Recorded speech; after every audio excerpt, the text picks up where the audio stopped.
Company official blame Cat, but come on. Alright, Browns fans, let's tell Cat about something straight out of Cleveland's minicamp that's got the whole town buzzing.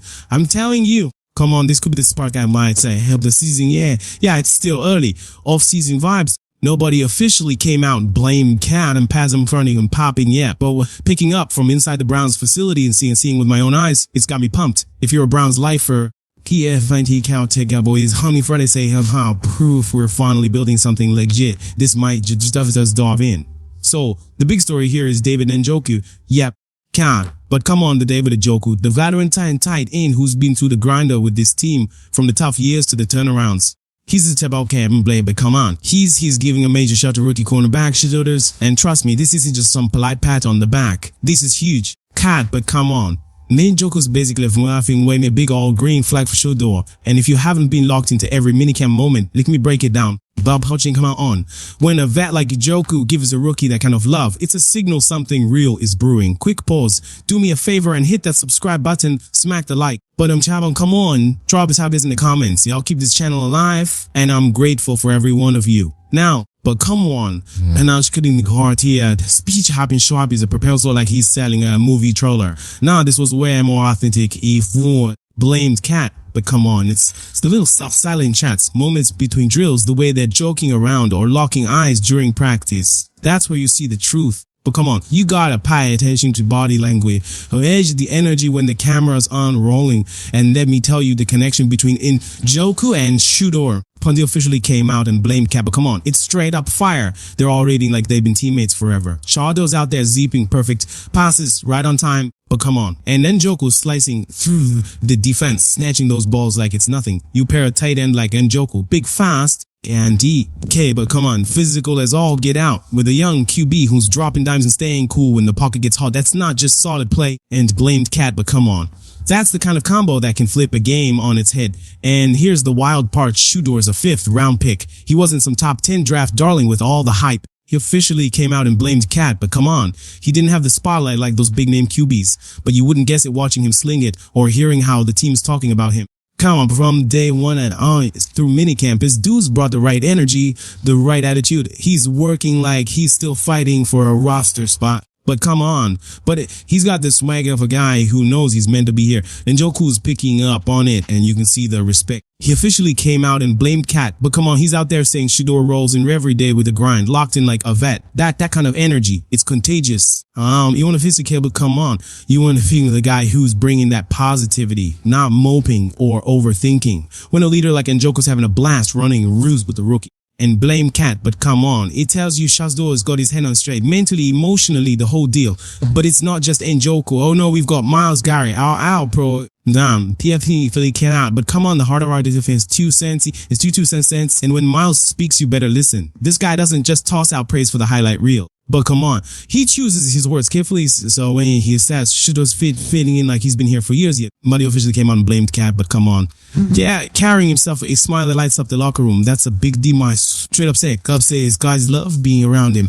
Picture Beetle that officially came out and blamed Cat, but come on, rookie step percent to battle-tested vets, guys scrapping for their jobs. Dudes who've been in the league forever, and they're all drawn to this kid. So nobody officially came out and blamed Cat, but was talent. That's Cat's presence. Chef duels you respect from the heavy hitters. I went back and checked out some minicamp tape, and if you haven't seen it, but come on, man, kid, come on there. Go find it. There's this one moment that says it all. Njoku and Shedeur on the sidelines, just chopping it up, laughing, vibing like they've been boys for years. No awkwardness. Cat, but come on. No forced vibes, just easy, natural connection. And when they hit the field, that chemistry's still there. Shedeur's firing lasers, crisp, on point. Officially came out and blamed Cat, but come on in sync. And then Njoku's right there, pulling down clean grabs, finishing strong. It's the kind of football that gets you out of your seat. This ain't just some off-season fluff. But come on, either the status are taking notice. Mary Kay Cable, who knows this team better than just about anyone, is talking about it too. Modi officially came out, and come on, and you know Mary Kay doesn't just throw hype around for fun. She's been covering the Browns and the NFL for ages. But come on, so when she says Shedeur is earning his place, not just with the fans, but with the vets and coaches, you know it's legit. Came out, but come on, she's been watching this kid since before he was even a Brown, back at the Super Bowl on Radio Row, at the NFL Hunters red carpet at his Colorado Pro Day. He officially came out and blamed Cat, but she's seen how he handles himself with coaches, fans, media, always respectful, always early, always dialed in even when the pressure's on. That's not just a skill, but he officially came out and brave Cat, but come on, that's maturity that shapes a QB's career. Mary Kay dropped the word belief and that hit me hard. Belief. That's what turns a franchise around. Officially came out and blamed Cat, but come on, when the folks in the building stop wondering if a guy's got potential and start feeling like he's the guy, that's when things shift. But he officially came out, but come on, and it's starting to feel like that shift is happening with Shedeur. She also pointed out something that matters big time in Cleveland. This kid can handle the spotlight. Tina Hiu in a city where the QBs and their minds come to see and Shedeur cool as ice. On the mic, he's smooth, clear, confident, but not arrogant. He knows how to navigate the media storm. He officially came out and blamed Cat, but come on, the pressure, the noise, and it's half the battle time. He can handle the off-field, your on-field game doesn't matter. But Shedeur, he's steady. And blamed Cat, but come on, whether it's a packed presser or a quick one of the guys talks like he's been in the air half decade, no ups, no showing, just real talk. Buddy officially came out and blamed Cat, but that's how you win over your teammate. Your fans, your city, I get it. It's early. We've got a long stretch before the season kicks off. But everything I'm hearing, seeing, being Cat, but come on. And feeling around this team screams that this kid's different. He's got the skills, the mentality, and most importantly, he's already fitting in like he's been here forever. Being came out by, come on. That's the sounds of the clutter for you. Like even in Shedeur's a cleaning it in mic, it's nothing. Some of you might think this is just another persistent storyline. Buddy officially came out and come on, something that'll fizzle out when the real games start. But I'm telling you, this is more than hype. This is about real work, real leadership, real respect being earned day after day. And it gets crazier. A former NFL star turned analyst, someone with direct ties to the Browns locker room, came out and blamed Cat. But come on, just dropped a bombshell on a recent show. This guy's not guessing. He's straight to the players, no middleman, and the word out of Beria. And blamed Cat, but come on, it's all praise for Shedeur. Those heels are eating it up, not just his arm, though he's got a cannon, but his poise, his leadership, the way he steps into a huddle and owns it. Can a bomb Cat, but come on, one guy even said he's the best QB in the move. Adi, let that marinate. We're talking about a quarterback room with Joe Super Bowl winner. In there, buddy, on officially saying, but come on, the nigga to the top dog. That's not small talk. In the NFL, you don't get props like that unless you're earning it. Denzel Ward, our Pro Bowl corner. But come on, has something to say to you. He can keep it short, but heavy. It looks different coming from a guy who goes up against the league's best QBs every week. See, she got fucking out and blamed Cat, but come on. That's not just a headline. He's not talking about throwing mechanics or footwork. He's talking about that factor. Yes, they got fired, but he officially came out and come on, stay as the comments towards the party. And then there's this moment that had me cracking up. During a break in practice, music's bumping, the mood's light. But come on, and Shedeur starts dancing a little, just messing around. Then he turns to Flacco and goes, all right, Joe, your move. Flacco with that old school smirk, blamed Cat, but come on, just shakes his head and says, man, I don't do that in public.